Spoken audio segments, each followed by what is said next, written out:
Our next on the countdown is a character that is almost synonymous with the creation of the greatest television animation studio of all time.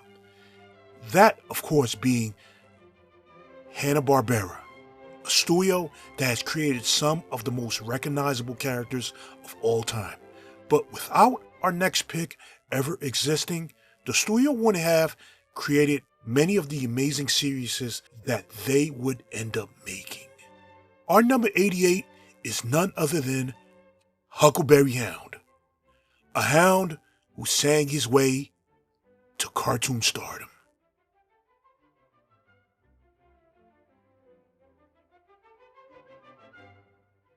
Huckleberry Hound stands at an unusual place in the history of a studio that became synonymous with Saturday mornings. He wasn't the first character Hanna-Barbera established. That distinction goes to Rough and Ready. But what can be said is that Huckleberry Hound's debut in 1958 would be the ticket to Hanna-Barbera's success. I already delved deep into the studio's history and their output previously, but for context, Wim Hanna and Joseph Barbera had achieved top status as animators at MGM with the Tom and Jerry theatrical shorts. They later struck out on their own and formed Hanna-Barbera Studios. They ended up creating their very first animated series made for television, the aforementioned Rough and Ready show. The success of the series solidified their position as a studio. They wanted to create another series that they believed would be a huge hit. Their star would be a blue anthropomorphic hound with a southern drawl and a knack for belting out his favorite tune from time to time. This show would be called The Huckleberry Hound Show. The series was a huge hit in syndication, so much so that it won an Emmy in 1960 in the Outstanding Children's Program category. Huckleberry Hound was not only a bona fide cartoon star, but also the catalyst for Hanna-Barbera's entire existence. See, the series didn't only just star him, it was the first Hanna-Barbera series to feature segments starring other characters, such as Yogi Bear, whom is on this list, Pixie and Dixie, and later Hokey Wolf. The series lasted for 4 seasons in syndication, but this wouldn't be the end for our wonderful Blue Hound. This is Hanna-Barbera we are talking about here.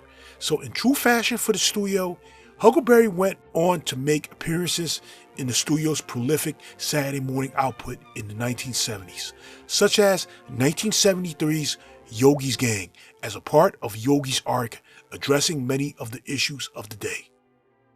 There was also 1977's Scooby's All-Star Laugh Olympics, as a member of Yogi's team, and in 1980 where he played a part in some of the many animated specials, such as 1987's Yogi Bear and the Magical Flight of the Spruce Goose, and his very own animated film, 1988's The Good, the Bad, and Huckleberry Hound.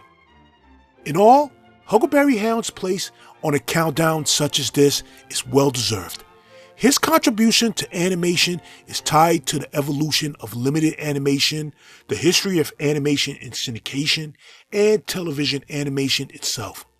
Even though the Rough and Ready show and Rocky and Bullwinkle are considered to be the torchbearers for Crusader Rabbit, it was the Huckleberry Hound show that truly cemented Hanna-Barbera as the leading studio in television animation itself. A reign that carried not only into primetime, but also into Saturday mornings for over 40 years. On top of that, the series introduced viewers to Yogi Bear, who became a star in his own right.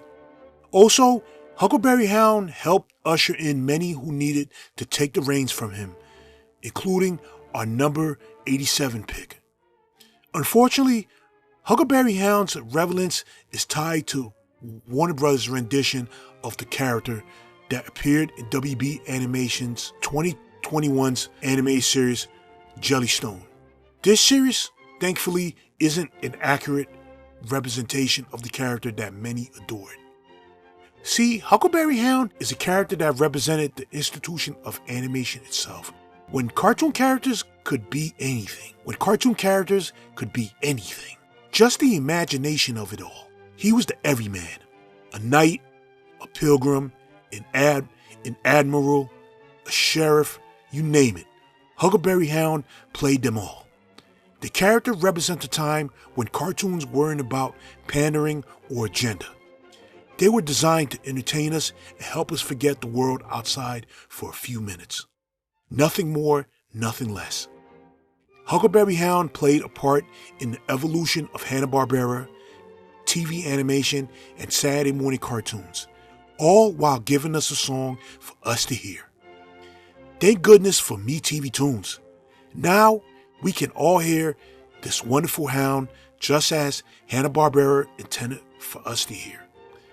One question. Who the heck is Clementine? I'm running out of fire. You know something? A dragon what'll barbecue for you can't be all bad. Medium tough coming up.